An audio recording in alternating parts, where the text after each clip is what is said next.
All right, so in the last episode before this, the last one, yes. All right, so on that episode, we're able to share to you some of the platforms that you can use to build your brand, your businesses, and all of that. And in this episode, we'll be delving more, like Tolu has said, on how you can strategize this platforms to make money, obviously, to do your business. Now, the world has thrown social media to us. The world has thrown Instagram to us. It has thrown Twitter to us. It has thrown WhatsApp to us. It has thrown so many other, even the websites, it has thrown it to us. Now, why catching it? What are you going to do with it? Now, the only thing we can do is to make a better use of it by bringing money to our pockets, building presence, and of course, establishing our brands as an individual. So now, on your Instagram page as a small business owner, of course, today our focus will be on small business owner. Of course, we are going to look at all the aspects. So don't be like, they are talking about business owner. What about we that we are doing other things? Don't worry, we're coming to you. But today is a special one for small business owner. On your Instagram page, you are not just to post your beautiful selves. Of course, we know you're beautiful. You're not just to advertise that your fine clothes that you're wearing. No, not only that, you can also bring your business to Instagram. Now, this has been done by so many people and it has yielded results. Instagram is not what we will say, oh, go and try it, maybe it can yield results. No, it has yielded results for so many people. Now, if you hop onto it, you are only going to follow the trend, not that you are the one to start struggling. There are so many things that has been structurized to make you a successful business owner on Instagram. Now, I would like Tolu to dwell into that, but before I even tell her to establish that, on Instagram, after you have developed your brand, do not forget that you have to own a brand. You have to own purpose and whatever thing you are selling.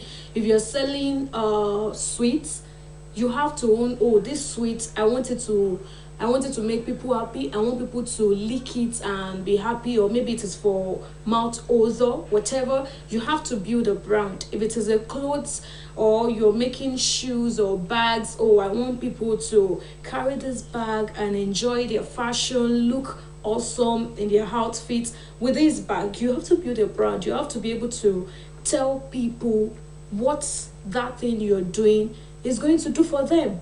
Now, so many people, they have seen bags everywhere. They have seen clothes everywhere. Whatever you are selling is not what people want to see. People just want to see how you want to give them these services. Now, of course, you are not selling service initially. You are selling a product. You are selling a bag. But what service are you going to render through putting out that bag to a customer? How are you going to bring out this service? What are you going to do? How are you going to do it differently? Because, of course, so many people are doing it. Now, for even people that own a restaurant, so many people own a restaurant, but how everybody service out their restaurant to people is different. Some people have decided, oh, no, we are not going to make you stress yourself and come to our restaurant. We'll just deliver the food to you at home. Some people have said, oh no, we want you to come out in your leisure time, come and snap pictures, come and enjoy yourself, look at the serene environment and feel cool and all. And of course, you go there taking pictures, enjoying the moment and all. So what is that special thing that you want people to know your business about? What is that thing you want to tell people that, okay, this is what my business is all about? You can analyze all of these things on Instagram. Instagram is a big platform that you can put in all of this into writing. You can post it, you can make videos of all of these things. Now, do not forget that we said in one of our episodes that what social media has done for us is it has helped us amplify our voices. Now, when you have a microphone, technically, you have a microphone and you're using it and you're not saying anything, then that's wrong. Instagram is the microphone, is the amplifier, is something that would make your voice louder. And this is louder to like what? Like over 500 million people on Earth. on Instagram, Yes. on Twitter, Yes. using WhatsApp, the people you had on your contact list and all. So why not use it very well? I mean, people are always like, and we even have people that are selling stuffs.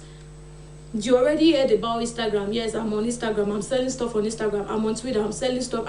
But how? How are you placing these things to the people? How are you selling these things? What are your core values? What are the things that if they remember? We have so many products now, and it's not even a PR if we are mentioning their name. There are some products that if I'm mentioning Samsung, basically it's not a PR. Samsung has blown and has blown.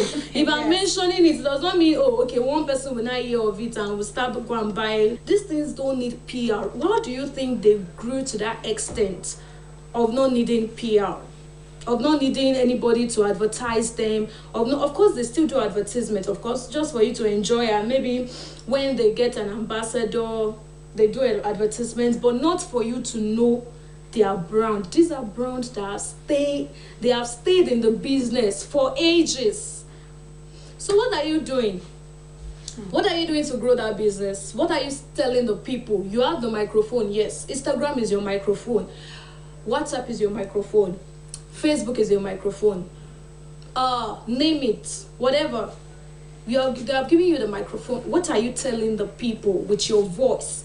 Do not forget, you own the voice. The microphone just helps you to amplify it. So when you are saying, whatever you're saying to that microphone is what people need. And when they say, oh, I love that. Oh, come and buy this wear because it will make you look so beautiful. It will snug out your shapes. Then a lady is like, oh my gosh, I love that. I want to have that clothes. Not that another person is not selling that clothes. It's just because of what she saw in the clothes, and she's like, oh my God, I'm attracted to this and I want it. So I think that's a very important part that people really need to look into, and of course not sleep on. Don't sleep on that. That was really amazing. Yes, that was really amazing. Yeah. Okay, so we'll be delving into Instagram. Yes. When we talk about Instagram, like we all know, Instagram is a picture sharing app. Yes. Yeah, that was the initial use of Instagram for sharing pictures. Now, beyond pictures, Instagram has really grown. So it's not just for you sharing a personal picture of yourself, telling us new designers and all that. Not only for that, now people use it for businesses. Now, when you've created your Instagram pages, for business, what do you do now? Like Joy said, we have a lot of people out there that have made that are like a template that you can do exactly what they are doing and get the same results. So you don't need to stress yourself. All you need to do is, like Joy said earlier, discover what you want to do. You want to start selling a particular product. What makes that the product you want to sell to distinct from every other product? Discover that, then follow the template of those that have done it and are successful in it, and do the same thing. Now, when you create a personal Instagram page for your business, what are the things that you need to set up? Your profile. Your profile has to be simple and direct. Yes. Now, you have to highlight. That's a good one. You have to highlight that part of your profile. Okay, the name of your brand, your services have to be highlighted on your profile. Not that you will just open Instagram page, just put the name of your profile and then start posting pictures. No, even the way you post your pictures has to be well strategized. And that is where branding comes into play. Yeah. Branding starts from the name of the business to the color of your business. You know, like when we talk about Samsung, now Samsung has a particular brand color that is blue and white. When we talk about MTN has a particular brand color, and that is yellow and blue. Yes. When we talk about Airtel has a brand color that when is you see red, you know, white. oh, it's Airtel. You know that is Airtel. When you see green, you know it's Glow. So every business should have their own brand color. Yes. Now, when you discover, okay, I want to use orange, like I'm wearing orange, you know, for my brand color, then you know that, okay, orange is my brand color. Your brand name has to be said. Maybe I want the name of my business to be Lutos. I just want it to be Lutos product. So Lutos has a brand color, which is this particular thing. Now, then you have to also have a graphic designer. You know, you don't just post pictures. Some people, I see a lot of things online. Now I'm like, so oh my let God, me help you there, shade people. Now, when the lady was talking about color, now some of us, okay, some persons will post pictures and colors and branding and all. You will see blue today, you will see yellow tomorrow, you will see Color white here riots. tomorrow. Can you You imagine? see, Rainbow. you have to be consistent with one thing. People have to Exactly. know you with that. I was just happy that Samsung. Tolu was dishing all of that for you, because people, you just what are you? What should we know you for? What should we recognize you for? Exactly. Immediately you hear Edsel, green and white and red is coming to your mind. You course. know, okay. Moving off from your brand color, graphic designer is one of the important things you need to get. It's not like you need a very complex design for your product. It's just a course. simple design. And if you do not have money to hire a graphic designer for your business, you can just use Canva. Yes, you can use Download Canva yourself. and then just make a simple design. Canva has made it easy for layman to also design simple things. Yes. So just go on your Play Store, download Canva. You will see a lot of templates to make use of. Pick just one and be consistent with that one. Now, when you design, make sure your design is of high quality. And that's on Instagram, on Facebook, they are just there. All of their designs, most business owners uses Canva for their design. So you can also make good use of that to get a quality result. Now, I see a lot of things on social media. People just take a picture of their products and just post it on their page. It's wrong. Because even without taking a personal picture of your product, people can steal your product and put it there. And that is why logo is very important. You have a business, you need a logo. You need a logo for that business, so that when you post your product, you place your logo on that product, so that no any other person will not steal the product. Now, so many people are involved in cake, and then you just post a picture of your cake without pasting your logo on it. You are doing yourself. Like some other persons can take a screenshot and paste it on their own page as their own product. You know, they are ripping your handwork. So to avoid that, that's one of the reasons I said that you need to follow templates of those that have gone ahead of you. So if you are intentionally following templates of those that have gone ahead of you, you will be able to see that, okay, these people do not do anything without their logo. Tolu is going so deep. I want to talk more about so deep. Instagram, because we just talked about 3 things now. We talked about your profile, brand name, brand color. Then what other things do we talk about? Getting a very good design. I think in the next episode we should be able to talk more about, because the way you post your page, on your page also matters. It matters a lot. There's a way they organize the posting that makes it look so excellent. That especially if you are giving it to someone like me, it's not attractive. I'm just like, so when a particular prospect wants to like buy your product, they go to your product social media page and be like, wow, you have a very nice page. If as one of the things, designing your social media page, you know, will attract the right prospect, we attract the right customer, we attract the right clients. So it's just like, okay, wait, that this will be the last. This will be the last. Now, when you talk about physical shop, you have to buy different kind of things for your physical shop. When you rent a particular apartment for your business, you want to keep you want to make sure that everything is all safe. That is the same thing for social media. Nobody is using physical shop any longer. So far you can set up your business online, you are good to go. Now we talk about Instagram, we still have Facebook to talk about, we still have WhatsApp business to talk about, we still have website to talk about, we still have Google My Business to talk about. So please do well to stay tuned. We have a power content for you guys. Just keep watching. I'm sure you're gonna get value, and I'm so sure you got value from this particular episode. We'll continue in the next episode. That'll be a wrap for today. Sorry for taking so much of your time already. All right, so we'll see you in the next episode, and of course I am Tolilope Akin signing out. Of course, Tolilope had a lot to say, and of course, I also have a lot to say, but do not worry. I told you that this Beyond the Surface is a large pot that would be dishing out from every morning, Monday, Wednesday, and Friday. So always tune in to Beyond the Surface. Now, before we go, we have to give all the appreciations to our very own producer, Mr. Shola Ogule. Thank you so much for everything you're doing for Beyond.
Cassava is a vegetable that is a staple ingredient of many diets worldwide.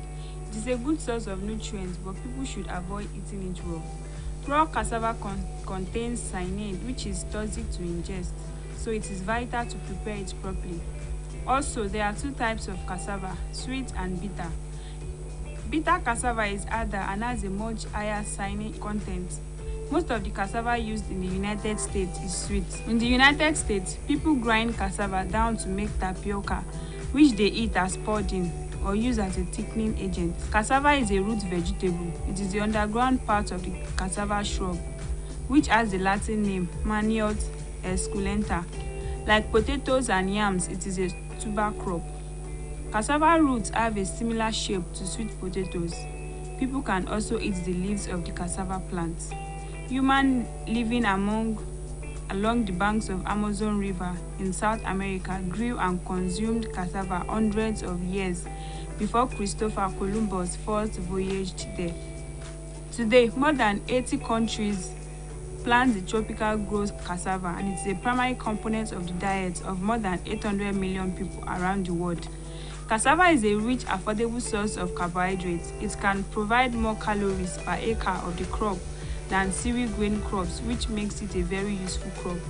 In developing nations, people prepare and eat cassava in various ways in different parts of the world, with baking and boiling being the most common methods. In some places, people ferment cassava before eating it. It is essential to peel cassava and never eat it raw because it contains dangerous levels of cyanide unless the person cooks it thoroughly before eating it. Benefits and nutritional profile of cassava. Cassava is a calorie-rich vegetable that contains plenty of carbohydrates and key vitamins and minerals. Cassava is a good source of vitamin C, thiamine, riboflavin, and niacin. The leaves, which are also edible if a person cooks them or dries them in the sun, can contain up to 25% protein. However, the cassava root does not deliver the same nutritional value as other tuber vegetables. Tapioca starch is gaining attention as a source of gluten-free flour to make bread and other baked products that are suitable for people with an intolerance to gluten. Cassava is a source of resistant starch, which scientists suggest can boost a person's gut health by helping nurture beneficial gut bacteria. Resistant starches remain relatively unchanged as they pass through the digestive tract. Cassava contains only small amounts of proteins and fats. As a result, people who use cassava as a primary dietary staple may need to eat extra protein or take protein supplements to avoid malnutrition. Since cassava leaves are a source of protein, people in some parts of the world emphasize and combine the roots and leaves of the plants as something useful. So use it for feeding animals, making medications, manufacturing fabrics, paper and building materials like plywood, making bioethanol for fuel. Plant our cassava.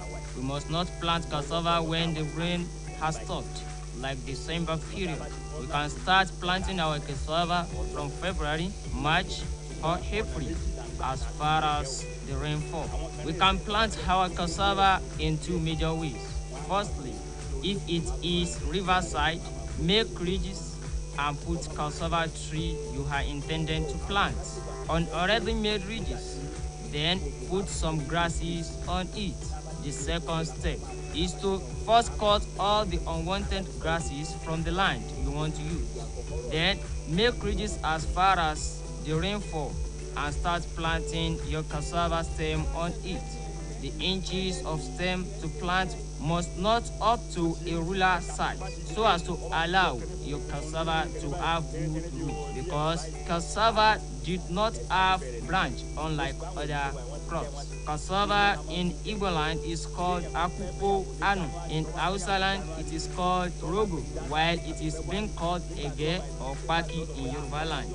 In Yoruba land, they named cassava according to their type, like ege oko iyawo, ege aboya, or ijileruwa, ege dudu, ege arugbo elu, and so on. We can plant all this cassava in the same period, but we cannot harvest it in the same time because of their nature.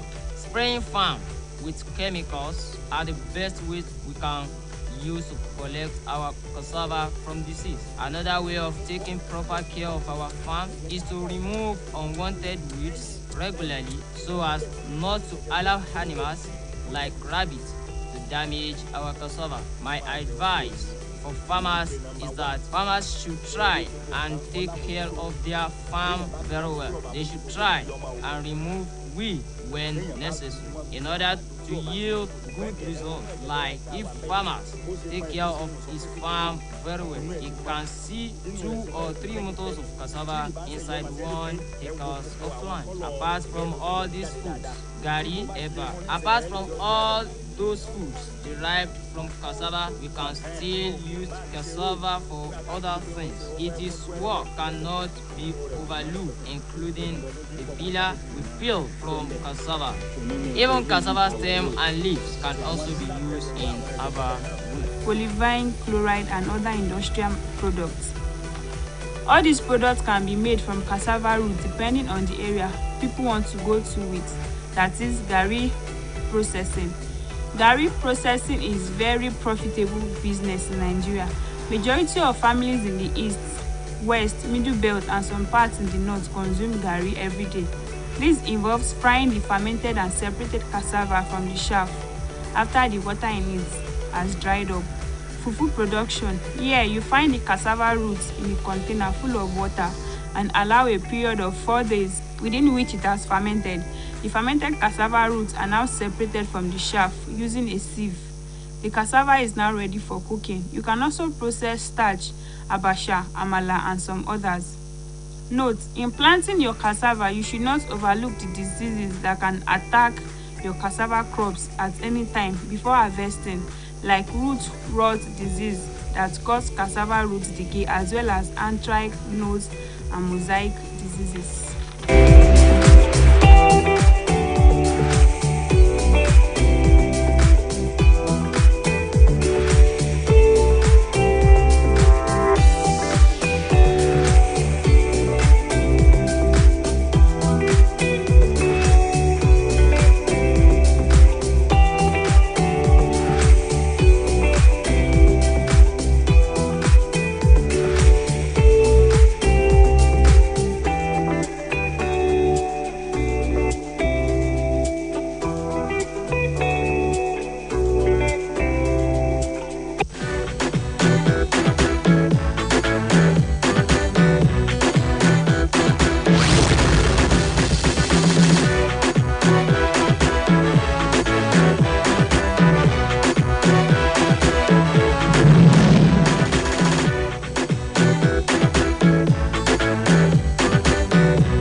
Yam originated in Africa, Asia, Caribbean. Africa calls yam inyami, which is where we got the word yam. They are cylindrical and vary in sizes. Some of the largest yam have weigh more than 100 pounds and have several feet long. It was introduced in Europe in 19th century when potato crop was falling victim of diseases and is still grown in France for the Asian food market. The tuber are harvested after 6 months of growth. Yam farming attended the historic period on west coast of Africa with early Iberian explorer Pacheco Pereira, who in 1505 mentioned the existence of established trade between burning in his Niger Delta and yam growing areas in the hinterland at the time of his visit to Nigeria. Yam is widely grown in Nigeria and mostly grown in Boko Town, Benue State. In many parts of the country, it is said that yam is food and food is yam. Nigeria is by far the world's largest producer of yam, accounting for over 70 to 76% of the world production. According to the Food and Agriculture Organization report in 1985, Nigeria produced 18.3 million tons of yam from 1.5 million acres of land representing yam production in Africa.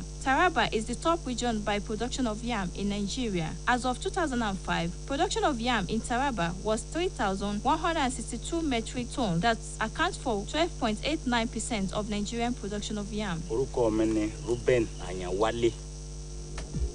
My name is Ruben Ayonwale. I'm a farmer. The first step of planting yam begins in the month of August, which includes clearing of land. After the land is being cleared, you will make heap of low soil of about 1 meter high and 1 meter apart from each other. There are two different types of redge, which include latter redge and bed redge. But latter redge is more suitable for yam farming. Yam is best planted between October and November in modes or redge by planting seed yam, preserved for new planting seasons.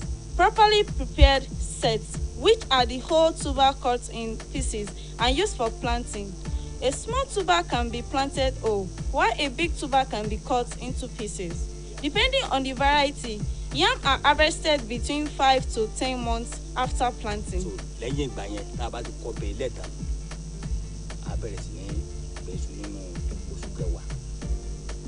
My name is Sabitiyu Tijani. We have different types of yam, which includes Amula, Elentu, Efura, Ewura, Dagi, and so on. Efura is mostly used for pounded yam, and Ewura is used for ikokore and ojojo. Yam can be eaten as pounded yam, boiled yam, ikokore, ojojo, porridge, fried, and it can be roasted. Yam have some distinct characteristics that helps to distinguish them from sweet potato. Mainly their size and skin. They are cylindrical in shape with brown rough bark-like skin that is difficult to peel, but it softens after cooking. The fresh color varies from white or yellow to purple or pink in matured yam. Yam tuber are also processed into several food products such as yam flour, which are enjoyed in many parts of the tropics. Yam flour is produced from the strip or pieces of dried yam. This is a product that can be reconstituted with boiling water. Industrial processing and utilization of yam includes starch, poultry, livestock feed, and production of yam. My name is Zidiat Olariwaju. Yam flour, also known as elubo, is made of yam. The yam will be peeled into uniform size, and the sliced yam will be put into boiling water together with poporo for over a period of time, depending on the thickness of the slice. After the yam is being parboiled, it will be dried in the sun for a specified period of time, and the dried yam will be milled directly into flour. The yam tuber is good source of energy derived mainly from their carbohydrate content. Yam is low in fats and protein. Vitamin C have been found in unpeeled yam. Yam can be eaten as boiled, roasted yam, pounded yam, fried yam, or porridge. My name is Sherifat Yekin. Mostly, we get our yam from Shaki and Ikisi in Oyo State. We also get it from Igboho, Hadrekiti, Iresa, Aboko, and northern parts of the country. Yam has a lot of benefits. It enhances brain function, eases the symptoms of menopause. It contains properties that helps to fight against cancer. It also helps in controlling blood sugar. A lot of dishes can be made with yam. These include yam marita, yam ball, baked yam and cheese, yam porridge, boiled yam and egg sauce, pounded yam, roasted yam, and ikokore. Yam are of different types. We have water yam, also known as ewura, India yam, Chinese yam, yellow yam, bitter yam, also known as esuru, and white Guinea yam. Water Water yam, also known as ewura, is a type of tuber that originated in Asia, Africa, and the Caribbean. It is also called English yam or purple yam. Chinese yam, also called cinnamon vine, is a species of flowering plant in the yam family. Yellow yam or yellow Guinea yam is spiny vine that can be 10 to 12 meters long. The leaves are pale green and hard. Bitter yam, also known as clustered yam or three-leaved yam, is a species of yam in the genus Dioscorea that is found in Africa. White Guinea yam is one of the most important food and cash crop for the people and farmer in the West Africa. Yam is called ishu in Yoruba, ji in Igbo, doya in Hausa, batata in Spanish.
ojúmọ́ ti mọ́ ara mi ẹgbẹ́ra nílẹ̀ iṣẹ́ ti yá ojúmọ́ ti mọ́ ọ̀rẹ́ mi ẹ̀gbọ́nra jìgì kátúnra mú oníṣẹ́ ọwọ́ alákọ̀wé gbogbo ẹni tó ń wáṣẹ́ ọmọlé ìwé òwúrọ̀ lọ́jọ́ ẹni máa ríre o ẹni máa ríre o wọ́n á ṣe bá òwúrọ̀ lọ́jọ́ ẹni máa ríre o ẹni máa ríre o wọ́n á ṣe bá òwúrọ̀ o. Let's go my beautiful sisters. Òwúrọ̀ lọ́jọ́ ẹni máa ríre o ẹni máa ríre o wọ́n á ṣe bá òwúrọ̀.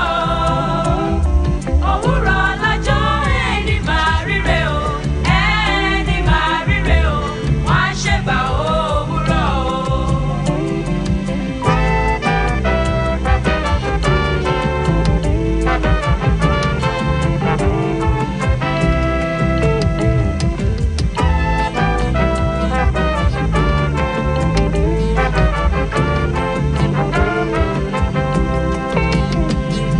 Òwúrọ̀ lọ́jọ́ ẹni máa ríre o ẹni máa ríre o wọ́n á ṣe bá òwúrọ̀ o. Òwúrọ̀ lọ́jọ́ ẹni máa ríre o ẹni máa ríre o jẹ́ àṣebà òwúrọ̀ o. Let's go once again. Òwúrọ̀ lọ́jọ́ ẹni máa ríre o ẹni máa ríre o wọ́n á ṣe bá òwúrọ̀. Òwúrọ̀ lọ́jọ́ ẹni máa ríre o ẹni máa ríre o wọ́n á ṣe bá òwúrọ̀.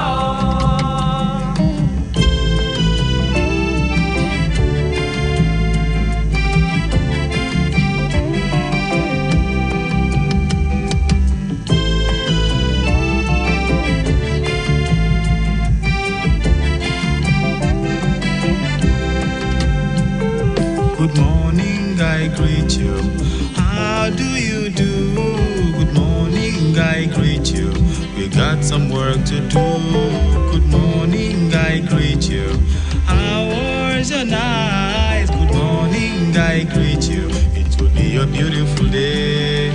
If you do your work with honesty and pride, you will find your dreams coming true very soon. Said if we could be patient and live within the law, there will be much progress. Everyone will be happy. Good morning, I greet you. How do you do? Good morning, I greet you. We got some work to do. Good morning, I greet you. How was your night? Good morning, I greet you. It will be a beautiful day.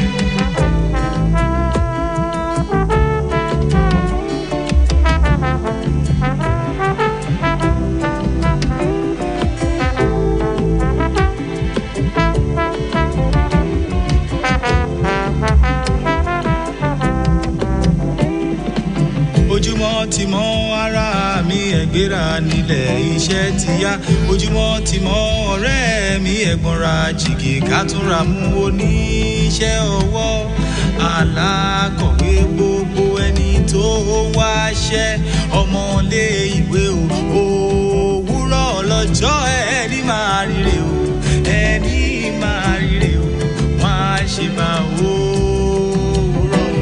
òwúrọ̀ lọ́jọ́ ẹni máa ríre o ẹni máa ríre o ẹ má jẹ́ àṣebà òwúrọ̀ o.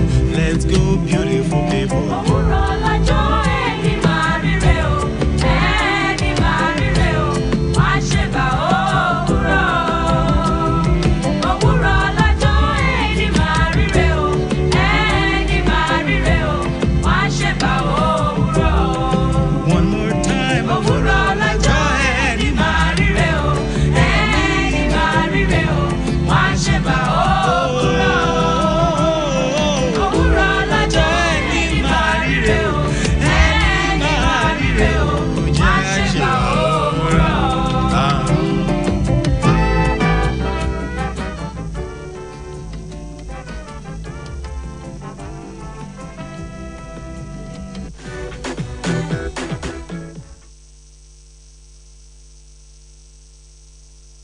the electrification. These are all critical aspects of the Ghanaian economy, and the bank has been very supportive of the developments and the initiatives we have taken here in Ghana, and it continues to be. I mean, the most dramatic and obvious one is what President Adesina went to see the other day, the three-tier interchange, which has now been transformed into a four-tier interchange. And it's a tourist attraction in Ghana today. A lot of people come and have a look. But that's the most obvious. But there are several areas of our national life where, so that is why we're extremely concerned about the steps that ought to be taken collectively by all of us to strengthen the bank. I'm always upset to hear that external agencies are in a position to fund more projects in Africa than our own development agency. The African Development Bank should be the most powerful agency for financing Africa's development. I think what I'm hoping will come out of the discussions of these meetings is how that matter can be addressed, how effectively we can move down the line to make sure that the African Development Bank and its concessional wing, the ADF, have access to the huge pool of resources out there in the globe that would enable them to play this primary function of being responsible for the development and the financing of the development of the country. I think there are some things that are obvious that need to be done. I have to look at the constitution of the bank, the constitution of the ADF, the provisions that, for instance, prohibits the ADF from being able to go to the capital markets of the world. I still don't quite understand why that should be the case, especially since that's where the money is. You hear of the figures about monies that are, if you like, in private hands as against those in public resources, and the difference is stark and dramatic. So if it is that we can't get to where the money is, it becomes very difficult to see how they can fulfill their primary function. But I believe these are some of the matters that are on the table here, and we should be looking at and trying to find solutions. Fortunately for the bank, it has a lot of support from various parts of the world. They're called regionals, who are part of the governance structure of the bank. So that the discussion is a discussion that can find, if you like, even solutions within the bank itself. People who are here representing other interests in the globe, with whom the engagement can be direct and fruitful.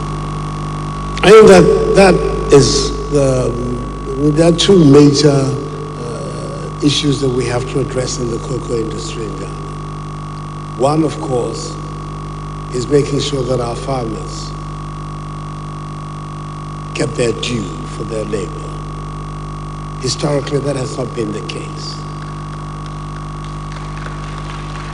And I think that the initiatives that President Ouattara and I have jointly fashioned, the living income differential, which is guarantee a certain minimum level of income to our farmers, is a very important step towards that. And the second, of course, is the matter that you have raised.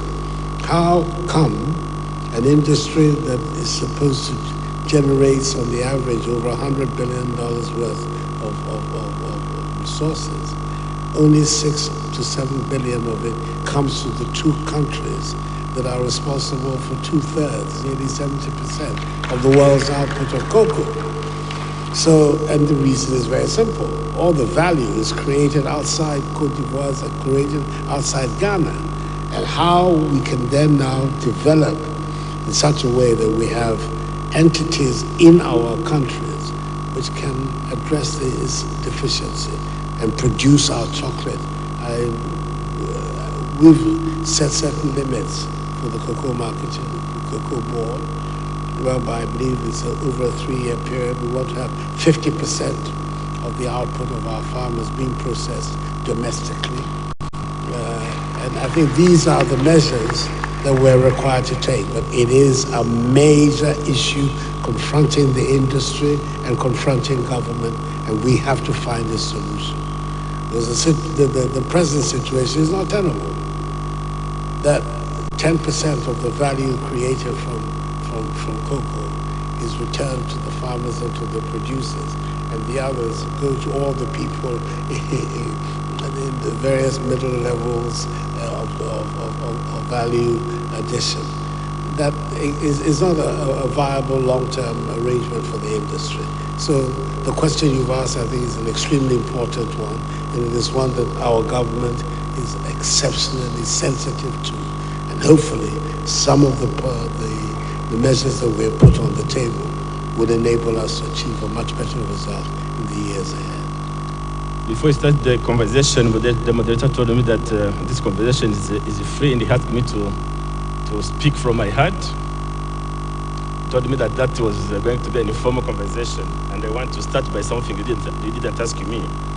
But I know it's an ongoing discussion about the ADF replenishment and being given a chance to borrow from the market. And I want to say that we support that idea of borrowing from the market for EDF as member countries.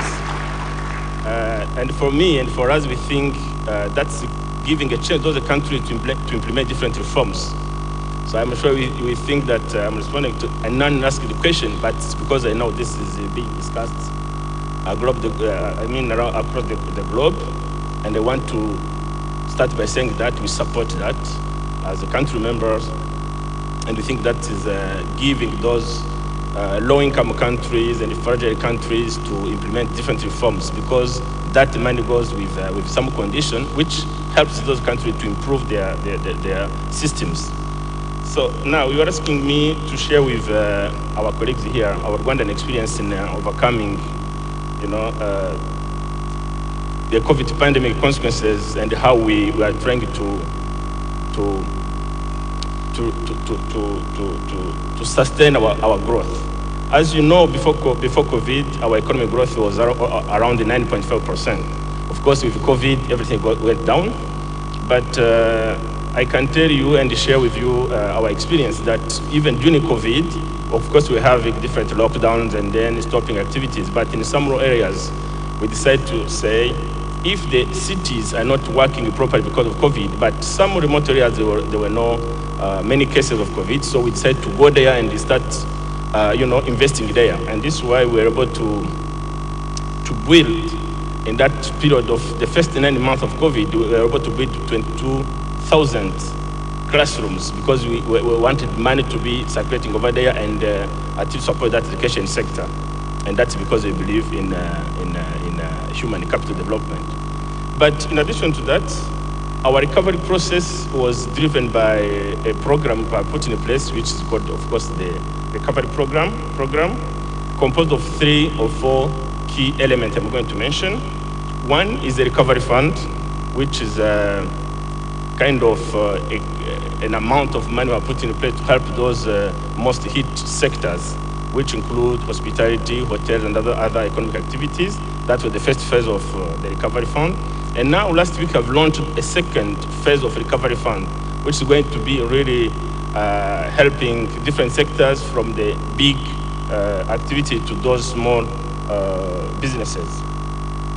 The second one I can mention is that with COVID, we have learned something very important. We have learned that there are some products you don't produce locally in Rwanda, where we have that capacity to do so. And we have called them must-have products. And what we have done, we have listed them, and we have put in place a list of incentives to tell people, if you come and want to invest in this subsector, you have this list of incentives, but you have also a time frame.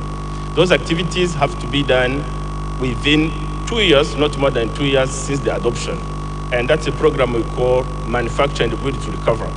And it gives people incentive from tax incentive and non-tax incentives. And so far, we have registered more than 90 projects in the manufacturing sector. and that's going to help. And that's going to help to create job. And our plan and our projection is that program is going to create more than 30,000 jobs in Rwanda. The third element is the subsidy we have given to the support to agriculture sector. As you know, we have been trying to attract young people, youth in agriculture sector, but to be able to make it attractive sector, you have to show people that sector is profitable. And what we have done is to make sure that there is financing in that sector, and we're trying to put in place a project which will lower the interest rate to a single-digit interest rate. And that project is there, and at least people can know that if you go to invest in agriculture, you will have at least funding at lower cost. The second support to agriculture was the seed production. We have given ourselves a target that by end of 2021, Rwanda want to import again the seeds. Now we have achieved that program, and we produce all agricultural seed locally in Rwanda, and that has helped us to lower the cost of production, because we used to import every season. We used to spend more than 8 billion Rwanda franc by importing seeds. The fourth one, agricultural support, is we have seen that with this global crisis, we used to import fertilizers like other African countries. And we have decided to put in place now a plan to produce our fertilizers locally, because that is an input we need in agriculture. The plant will be complete, I think, from now 1 year. We have that plant producing fertilizers in Rwanda. The fourth element, which is an issue in the whole in our African continent, is post-harvest handling. You know, we have that number, which is really alarming, that on every production, Africa will lose 40% of our production is lost during the post-harvest management. And in Rwanda, we are trying to invest heavily in the post-harvest management process to make sure that the whole value chain is well managed. Total value of all the food produced that will be produced is 12 billion US dollars. And as my governor, Ken Ofori-Atta, said, being a minister of finance, very quick to look at leverage ratio. When I came here and I talked to him, he said, "You're going to spend how much?" I said, "We will spend for this plan 1.5 billion US dollars. That's how much we're going to spend." He said, "But you're going to produce $12 billion worth of food." Is there a mathematician here? What leverage is that? That is an incredible leverage. And that's what we have to do. So again, let me say, the African Development Bank delivered for Africa. Now you may ask, why am I again so confident that we'll be able to avoid a looming food crisis apart from what I told you? It is because our plan is based on the incredibly successful work of the African Development Bank through its high five on Feed Africa. You will remember our plan is to light up and empower Africa, to feed Africa, to industrialize Africa, to integrate Africa, and to improve the quality of life of the people of Africa. That's the high five strategy of the bank. But Feed Africa is the one we're talking about this morning. Let me share some things with you. Over the past 6 years that we have been doing the Feed Africa strategy of the bank, our work has provided 6 million farms with improved agricultural technologies. The bank has also been implementing a very successful program that we call Technologies for African Agricultural Transformation, TAAT. Here are some of the success stories that gives us the confidence, because we are not moonlighting in agriculture. We know exactly what we're doing. Of course, for many reasons, I myself, as president of the bank, I have more than 35 years of experience in agriculture. I actually helped to finance it when I was in Rockefeller Foundation in the year 2000 to 2002, based in Harare, Zimbabwe. An Airbus A380 aircraft is the largest commercial plane, passenger plane. Passengers, the cargo, and the fuel is 98.4 metric tons. So when I say 65,000, you're thinking about almost 666 380 aircraft parked on a landing street, just to give you an idea how much support we provided for Sudan. We did the same in Ethiopia. We provided 61,000 metric tons in 2018. It started. By 2020, 2021, they had cultivated it on 167,000 hectares. And by 2021, 2022, they had cultivated it on 400,000 hectares. He told me, and I will quote what he said. President, African Development Bank, Ethiopia's wheat production is now on 650,000, not 400,000 hectares.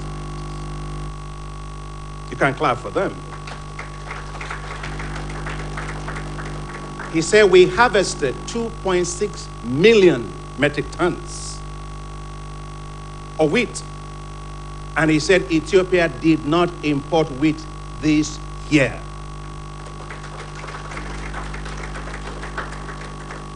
He said next year we will cultivate 2 million hectares.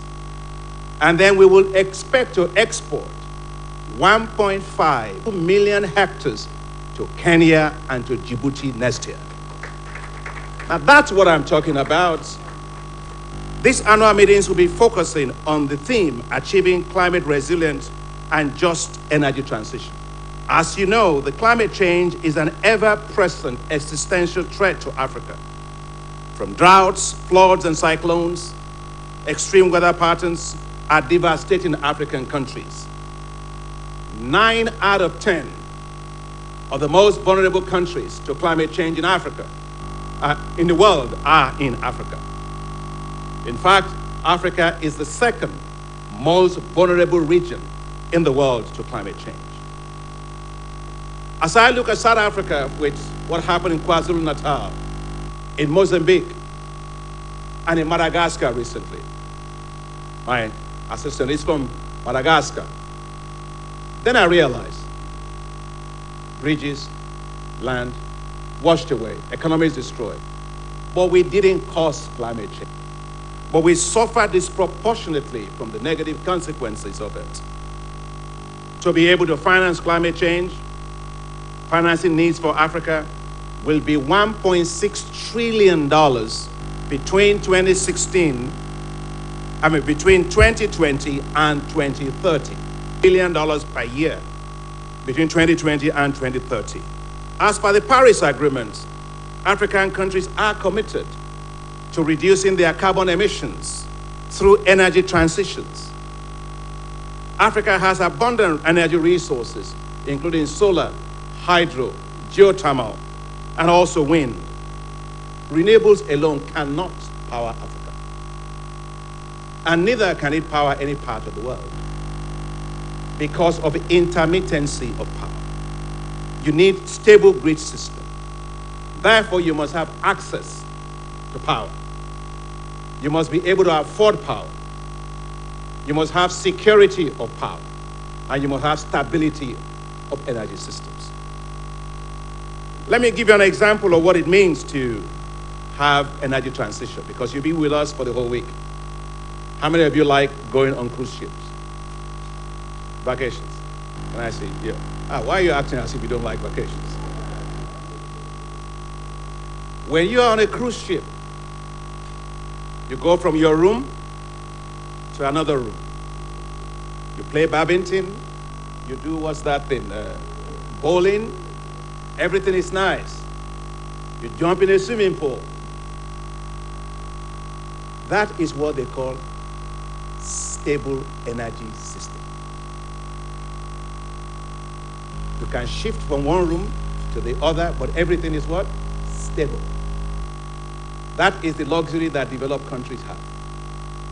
The point I'm making is this: natural gas must remain a fundamental part of the energy system for Africa, because we need stable energy systems.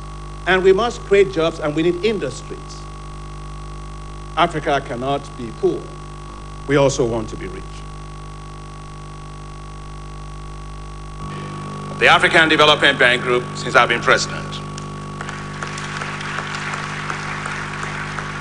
Thank you very much, sir, for all that you have done for the African Development Bank. We will never forget you.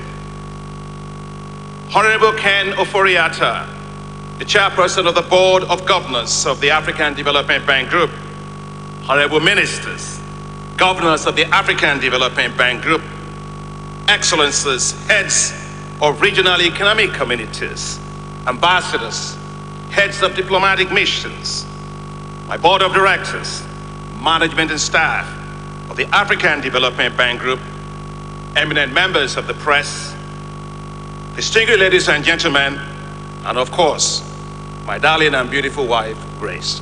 I wish to thank you, Your Excellency, President Nana Akufo-Addo, for hosting these annual meetings of the African Development Bank Group in this beautiful city of Accra. I know that you launched the year of return for people of African origin to return to Ghana, which has been quite successful. Well, today, Mr. President, you have so many participants from across Africa, from across the world for these annual meetings. I hope many of them stay and now return home because of the excellent hospitality of the government and the people of Ghana.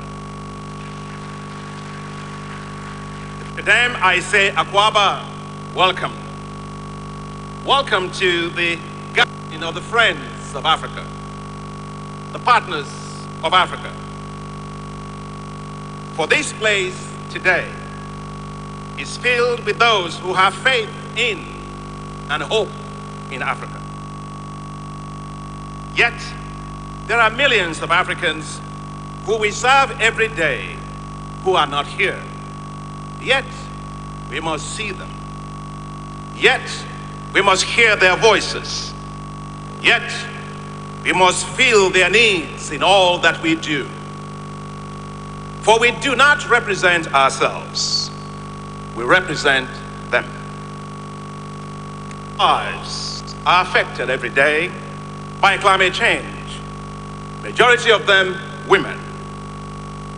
Many of their lives are affected by lack of electricity. From a kid struggling to read with candles or lanterns, or the occasional street light in their neighborhoods, to a mother who straps her baby on her back, using fuel wood and charcoal to cook, yet exposing herself and her child to the effects of fumes that endanger their lives. So, the theme of our annual meetings, achieving climate resilience and a just energy transition, is all about people. Africa is the least emitter of carbon emissions in the world, accounting for only 4% of all global greenhouse gas emissions. Yet, the continent suffers disproportionately from the negative impacts of climate change, including increased frequency and intensity of droughts, cyclones, floods, compounded by desertification. Climate change is simply short-changing African economies. Africa suffers $7 to $15 billion per year in losses to climate change, which are projected to rise to $40 billion per year by 2030. Africa has no choice but to adapt to climate change that it did not cause. To support the continent in doing so, the African Development Bank has doubled its financing for climate to $25 billion by 2025. Without any doubt, the African Development Bank is the leader on climate adaptation in Africa and globally. The share of our climate finance dedicated to adaptation is 67%, the highest of all multilateral development banks, and I was particularly excited when UN Secretary General Ban Ki-moon singled out the bank in the UN General Assembly last year, that the bank is leading and others should follow. Your Excellencies, the bank and the Global Center on Adaptation, we are implementing what we call the African Adaptation Acceleration Program, or AAAP, with the goal of mobilizing $25 billion in climate adaptation financing for Africa. The bank is also supporting countries to insure themselves against extreme weather events through its Africa Disaster Risk Insurance Facility. Today, the facility is helping 9 countries to pay for insurance premiums to protect themselves and their populations from the effects of climate change. In Madagascar, our support of $4 million to pay for the full insurance of the country allowed it to get $12 million in payouts to compensate over 600,000 farmers when Cyclone Batsirai hit the country. Your Excellencies, we need more financing to insure many more low-income countries against these extreme weather events. The bank is leading on securing the food supplies, Your Excellency, for Africa in the face of climate change. 6 years ago, with the approval of our board of directors, I launched the Feed Africa strategy of the bank. Our goal was to deliver climate-resilient agricultural technologies to farmers and to feed Africa. We are achieving incredible success. Our Feed Africa work has already benefited over 76 million farmers with access to improved agricultural technologies across Africa.